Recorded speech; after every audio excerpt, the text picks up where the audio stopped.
Здравствуйте, вы смотрите новости в студии Власий Сергеев. Коротко о главных темах выпуска.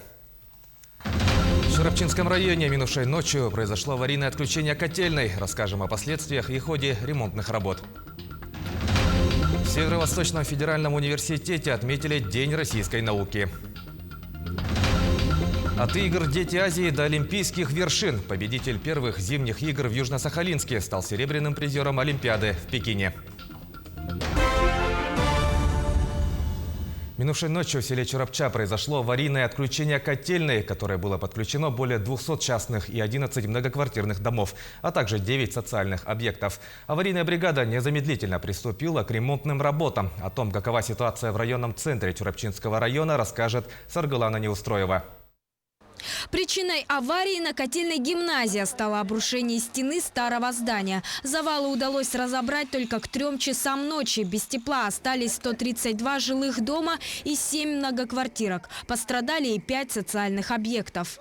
По состоянию на 14:00 8 числа магистральные тепловые сети восстановлены. Сейчас идет запитка теплоносителя непосредственно в магистральные тепловые сети. К восстановительным работам на поврежденной теплотрассе привлекли силы не только местного предприятия, но и соседних филиалов ГУП ЖКХ Татинского и Мегино-Кангаласского районов. Присоединились к специалистам и местные жители. Стоит сказать слова благодарности местному населению.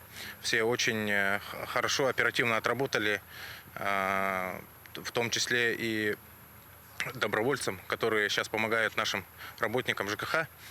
Для полной безопасности населения развернули пункты временного размещения. Однако пока обращений, к счастью, не поступало. А это значит, что угрозы здоровью местным жителям нет. Повезло, если это можно так назвать, и с погодой. Всего около 34 градусов мороза за окном. Тем не менее, очевидно, сложившаяся ситуация стала результатом преступной халатности.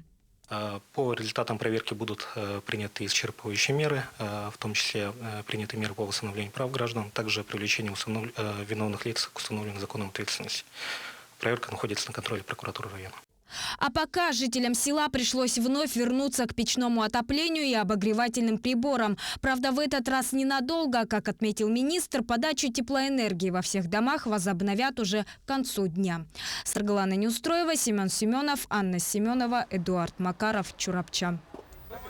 Сегодня состоялось заседание оперативного штаба по охране лесов от пожаров республики с органами местного самоуправления. В ходе работы была обсуждена подготовка к пожароопасному сезону текущего года. В частности, были рассмотрены вопросы исполнения федеральных и региональных требований пожарной безопасности в населенных пунктах, подверженных угрозе лесных пожаров в пожароопасный сезон.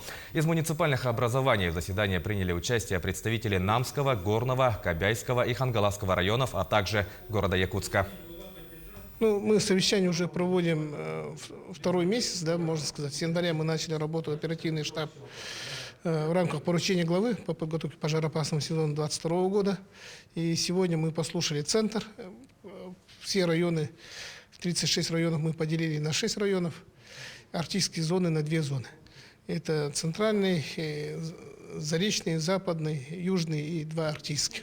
Сегодня мы послушали центральную зону, и здесь скажу, что мы то, что требуем, они, по сути, доложили, и сегодня они комплексные планы, по сути, все нашими лесничествами согласовали, но проходит процедуру согласования с федеральными органами. Перейдем к эпидобстановке. За сутки в республике выздоровели 2792 человека. Госпитализировано 95 человек с COVID-19, в том числе 21 ребенок.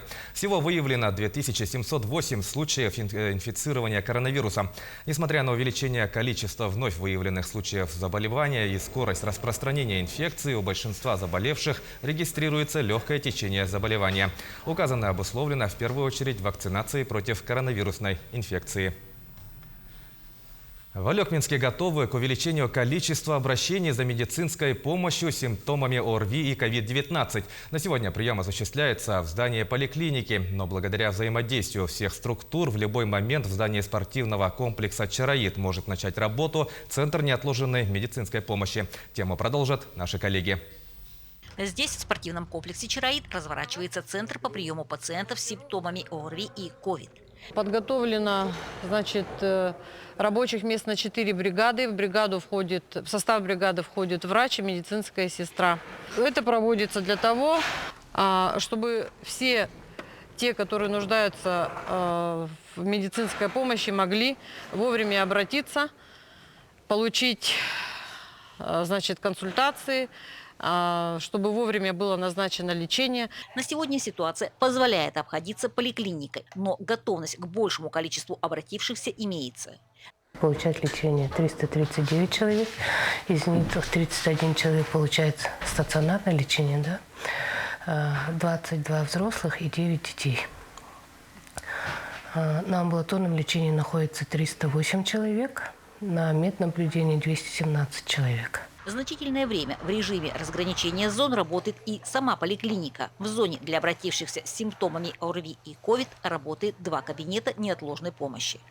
В целях поддержки самих медицинских работников работает врач-клинический психолог. Помогает нашим коллегам перевести и как-то пройти эмоциональное выгорание. Сперва, работа у них построена в 2 этапа. Сперва происходит тестирование, потом уже отрабатывается индивидуально с каждым сотрудником. Программа, о которой я сейчас буду говорить, она в стадии разработки, но в то же время мы приступили к ее реализации. Начали мы ее реализовывать буквально 2-й месяц. И программа, цели и задачи – это профилактика профессионального выгорания медицинских работников. Елена Фаст, Максим Копылов, Алекминск.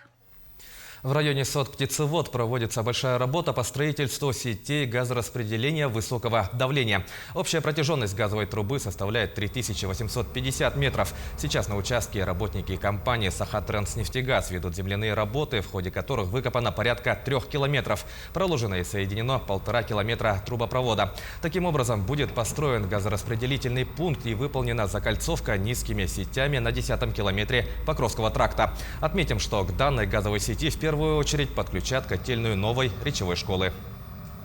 По Покровскому тракту по левой и правой стороне мы должны в этом году построить 10 объектов.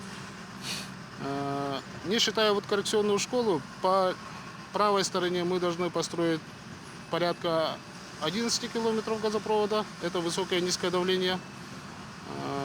И по левой стороне порядка 4 километров газопровода. Если взять отдельно правую сторону, мы в этом году должны построить 2 ГРП с сетями газораспределения низкого давления общей протяженностью 10 километров 350 погонных метров. Это нам дает возможность уже с конца этого года подключить порядка 1500 отказов по правой и левой стороне Покровского тракта. Планируем подключить где-то порядка 2000 абонентов. Получить жилье станет проще. В Якутии детям-сиротам, достигшим 23-летнего возраста и все еще находящимся на очереди на получение квартиры, будут выдавать сертификаты на покупку жилья. Эти средства они могут потратить на приобретение заветных квадратов. При этом есть возможность не просто купить однокомнатную квартиру, а добавить средства материнского капитала или же воспользоваться ипотечными программами, как льготной, так и дальневосточной. Это позволит значительно сократить очереди этой категории граждан и улучшить свои жилищные условия.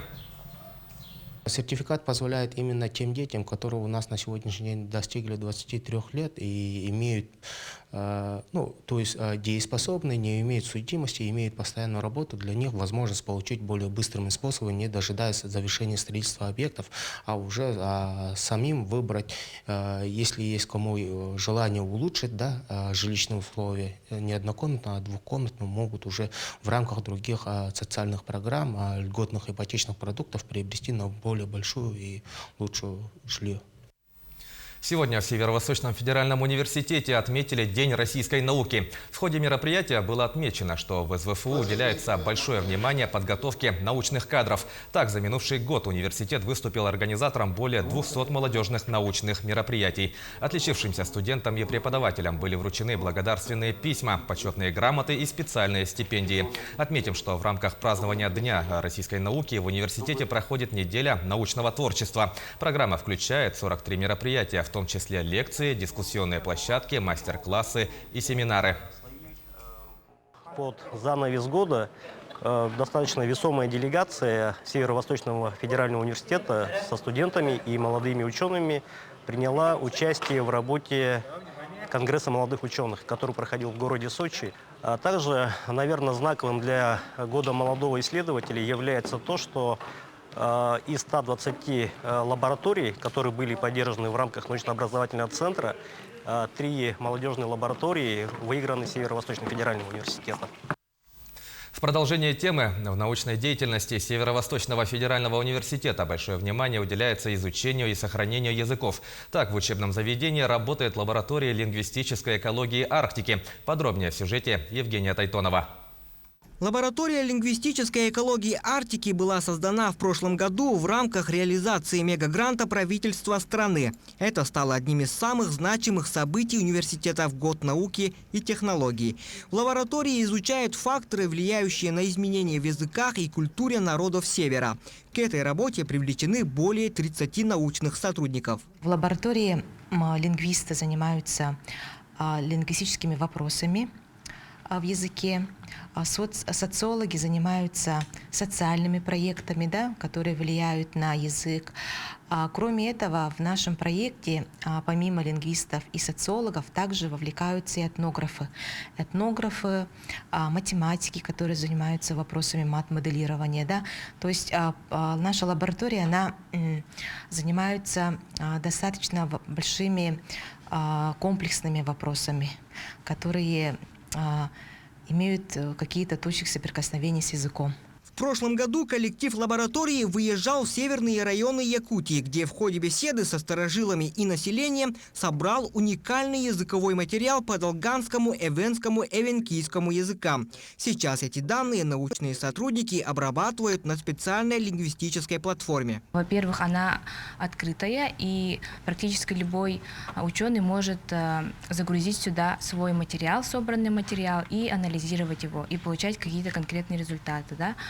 Во-вторых, проанализированные результаты можно верифицировать, например, фонетический анализ звука, можно посмотреть по фонетическим облакам. Все работы научных сотрудников защищены авторским правом. Это позволяет оформить их как результат интеллектуальной деятельности. По мнению ученых, лаборатория лингвистической экологии Арктики в последующем может стать отдельным научным институтом со своими уникальными научно-образовательными программами. Евгений Тайтонов, Джулустан Иннокентьев, Якутск. В Амге прошла конференция, посвященная памяти заслуженного работника народного хозяйства республики, государственного и общественного деятеля Прасковьи Емельяновой. Организаторы мероприятия отметили, что последняя четверть века история Улуса тесно связана с именем Прасковьи Емельяновой. Она занимала различные должности, начиная от заместителя главы Бетюнского наслега и заканчивая председателем Совета депутатов. Огромный вклад Прасковья Ивановна вложила в увековечивание истории Амгинского района благодаря книгоиздательской деятельности. Под ее руководством в свет вышло почти 300 книг. Будем обсуждать вопросы учреждения нагрудного знака имени Прасковьи Ивановны Емельяновой, которые будем присуждать матерям, особо отличившимся, многодетным матерям, которые известны качественным воспитанием именно своих детей. Ведь в этом году наш Илдархан Айсен Сергеевич Николаев утвердил этот год годом матери. И эта конференция будет посвящена именно этому очень хорошему году, году матери. В завершение о спорте победитель первых зимних игр «Дети Азии» стал серебряным призером Олимпиады. В Пекине завершились соревнования смешанных команд по прыжкам с трамплина. По итогам соревнований второе место заняли спортсмены Олимпийского комитета России. В составе команды выступал триумфатор игр в Южно-Сахалинске, 18-летний уроженец Лениногорска Данил Садреев. Отметим, что для российских спортсменов эта победа в данной дисциплине стала первой с 1968 года. Таковы новости к этому часу. Оставайтесь с нами.